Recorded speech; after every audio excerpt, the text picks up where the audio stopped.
Channel को subscribe कर लीजिए ताकि आप इस चैनल से जुड़े रहें और आपको ऐसे ही वीडियोस मिलती रहे। आज हम करने वाले हैं DAV class 7th science chapter 6 question answers. इस वीडियो में हम लॉन्ग क्वेश्चन आंसर करेंगे। अगर आपको क्वेश्चन नंबर ई, बी, सी और डी करना है तो उस वीडियो का लिंक मैंने डिस्क्रिप्शन में दे दिया है, आप जाके देख सकते हैं। तो चलिए एक एक करके सारे क्वेश्चंस को समझते हैं। ई, answer the following questions. Number 1, इस क्वेश्चन में एक रेक्टेंगुलर फील्ड है और एक फार्मर है जो कि इस रेक्टेंगुलर फील्ड के हर एक साइड को ट्रेवल करने में 4 मिनट्स का टाइम लेता है। तो हमें बताना है कि जो फार्मर का मोशन है वो यूनिफॉर्म है या नॉन यूनिफॉर्म, और इस रेक्टेंगुलर फील्ड का एक राउंड कंप्लीट करने के बाद फार्मर का एवरेज स्पीड क्या होगा। Answer is motion of farmer is non uniform as he travels unequal distances in equal interval of time. मतलब जो फार्मर का मोशन है वो नॉन यूनिफॉर्म है क्योंकि फार्मर हर साइड को ट्रेवल करने में 4 मिनट ले रहा है।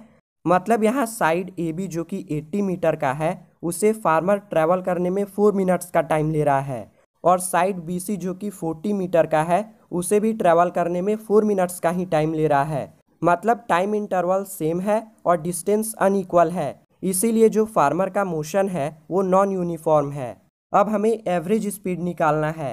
एवरेज स्पीड का फॉर्मूला होता है total distance by total time taken. तो इस रेक्टेंगल का टोटल डिस्टेंस होगा इसका पेरीमीटर। तो रेक्टेंगल के पेरीमीटर का फॉर्मूला आपको पता होगा 2 इंटू लेंथ प्लस ब्रेथ, तो ये हो जाएगा 2 इंटू 40 प्लस 80 मीटर। अब हमें टोटल टाइम निकालना है। जो फार्मर है वो हर साइड को ट्रेवल करने में 4 मिनट्स का टाइम ले रहा है और यहाँ पे 4 साइड्स हैं, तो टोटल टाइम हो जाएगा 4 into 4 minutes.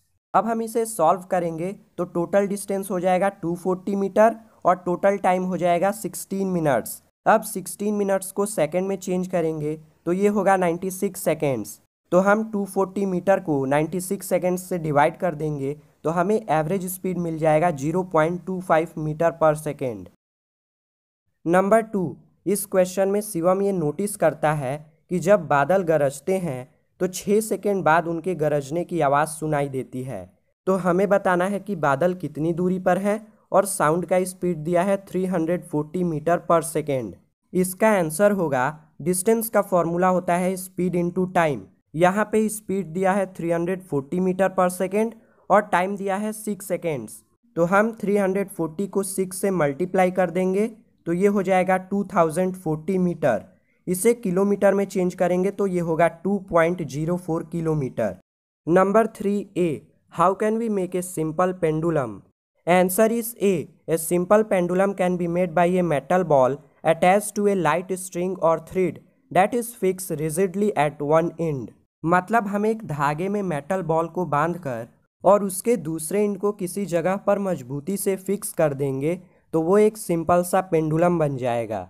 B, a simple pendulum takes 10 seconds to complete 5 oscillations.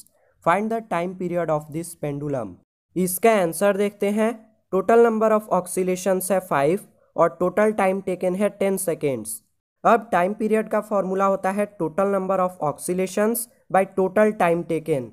तो हम 10 को 5 से डिवाइड कर देंगे तो हमें टाइम पीरियड मिलेगा 2 सेकेंड्स। नंबर 4, इस क्वेश्चन में हमें 2 ऑब्जेक्ट के मोशन का डाटा दिया गया है और हमें बताना है कि ये ऑब्जेक्ट्स यूनिफॉर्म मोशन में है या नॉन यूनिफॉर्म मोशन में। तो इसका आंसर देखते हैं। Object A is in uniform motion as it covers equal distance in equal interval of time.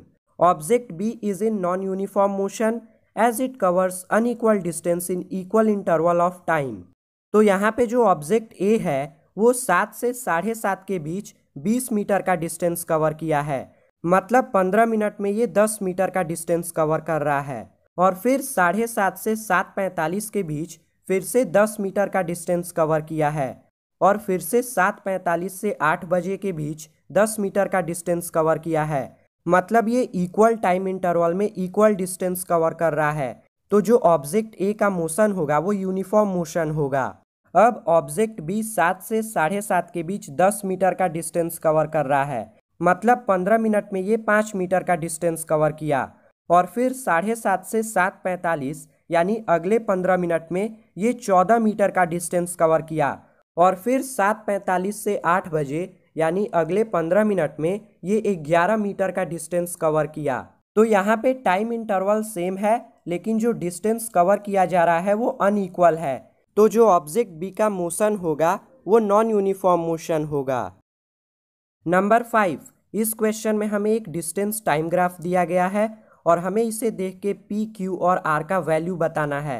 तो इसे सॉल्व करने से पहले अभी तक अगर आपने इस चैनल को सब्सक्राइब नहीं किया है तो अभी कर लीजिए, ताकि आप इस चैनल से जुड़ जाएं और आप अपने सब्जेक्ट के वीडियोस आसानी से देख पाएं।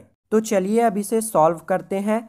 यहाँ पे पी का वैल्यू डिस्टेंस में बताना है, जो कि 4 सेकेंड में ट्रेवल किया गया है। तो 4 सेकेंड में यहाँ पे 3 मीटर का डिस्टेंस ट्रेवल किया गया है, तो पी का वैल्यू हो जाएगा 3 मीटर। अब आर का वैल्यू टाइम में निकालना है, जब 9 मीटर का डिस्टेंस ट्रेवल किया गया। तो इस ग्राफ में 9 मीटर का डिस्टेंस 12 सेकेंड में ट्रेवल किया गया, तो यहाँ पे आर का वैल्यू हो जाएगा 12 सेकेंड्स। अब क्यू का वैल्यू डिस्टेंस में निकालना है, जो कि 16 सेकेंड्स में ट्रेवल किया गया। तो इस ग्राफ में 16 सेकेंड्स में 12 मीटर का डिस्टेंस ट्रेवल किया गया, तो क्यू का वैल्यू हो जाएगा 12। Now keywords average speed.